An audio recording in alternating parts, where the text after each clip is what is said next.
হাদিসরা এই দুনিয়ার হচ্ছে এমন শক্তি, যখন আহলুল হাদিসদের অস্তিত্ব উপলব্ধি হয়ে যাবে, কোন দল কোন জামাত তাদের সাথে বাতিলের সাথে মোকাবেলা করতে পারবে না, একমাত্র আহলুল হাদিসরা ছাড়া।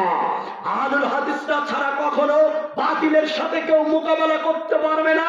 আহলুল হাদিসদের আকীদা এত মজবুত, আহলুল হাদিসদের আকীদা এত মজবুত, আহলুল হাদিসদের ঘরে কোনো সন্তান জন্মগ্রহণ করলে তার মা তাকে ঘুম পাড়ানোর গান শুনিয়ে বলে, হে আমার বেটা শোনো, হে আমার সন্তান, তোমাকে বলি দুনিয়ার কাছে তোমার এই জীবন তুমি বিলিয়ে দেবে, কখনো তুমি কারো কাছে মাথা নত করবে না।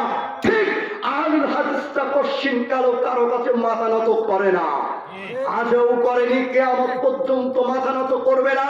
সেই 200 হিজরির দিকে যখন ইমাম আহমদ বিন হাম্বলকে তাকে মানুষ যেমন একটা কুকুর মরে গেলে পায়ে রশি বেঁধে টানা হিচড়া করে নিয়ে যাওয়া হয়, তেমনি ভাবে ইমাম আহমদ বিন হাম্বলকে পায়ে রশি বেঁধে টানা হিচড়া করে তাকে নিয়ে যাওয়া হয়েছিল।